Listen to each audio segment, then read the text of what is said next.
Welcome to the channel Maths for Graduates. Today we are going to learn necessary and sufficient condition for any subset of a group to be a subgroup. So let's start. If H is any non-empty subset of G and for any element A and B of H, then H be a subgroup of G if and only if AB inverse belongs to H.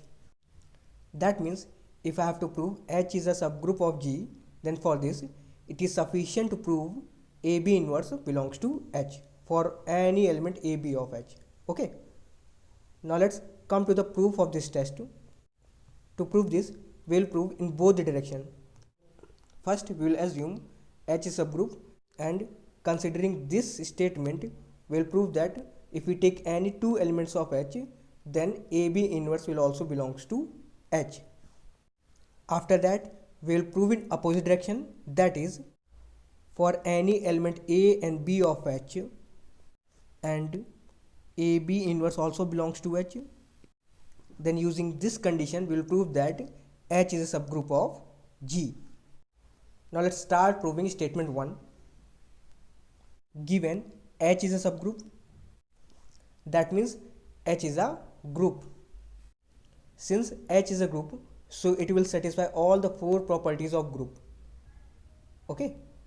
So if I take any two elements of H, then we know that in group inverse exists. Okay, that means B inverse will also belongs to H. Okay, and here A belongs to H and B inverse also belongs to H. Then from closure property we can say AB inverse is also a member of H. Okay, this completes the proof of statement 1. Okay, now let us see the proof of statement 2. So it is given that for any two elements AB of H, AB inverse also belongs to H.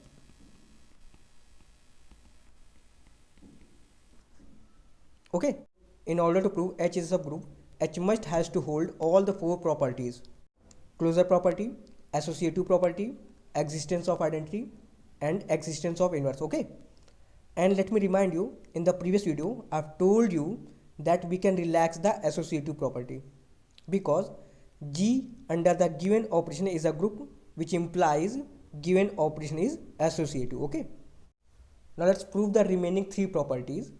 First, we will prove existence of identity. Now take any element A of H, then from the given condition we can say A into A inverse will also belongs to H, and A inverse will be what? It will be identity E. Okay, so E will belongs to H. Okay, hence identity exists in H. Now let's prove existence of inverse. We have just proved that identity exists in H. Okay, that means E belongs to H. Okay, now take any element A of H, A belongs to H, and from the given condition AB inverse belongs to H, we can say EA inverse belongs to H. Okay, and EA inverse will be what? It will be A inverse from the property of identity. Okay, so A inverse will belong to H. Okay, hence inverse exists in H. Now let's prove closure property. Take any element A of H and some another element B of H,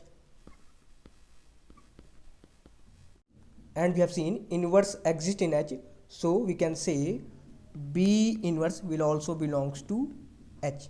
Okay, now we have two member of H, A belongs to H and B inverse belongs to H. Okay, so from the given property we can say A into inverse of second element, so inverse of B inverse will also belongs to H. Okay, this is from the given property. Okay, now A inverse of B inverse will be what? It will be again B. Okay, so AB will belongs to H. Okay, so we can say that H is closed under the given operation. Okay, hence H is a group since it satisfies all the properties of a group. Okay, which means that H is a subgroup of G.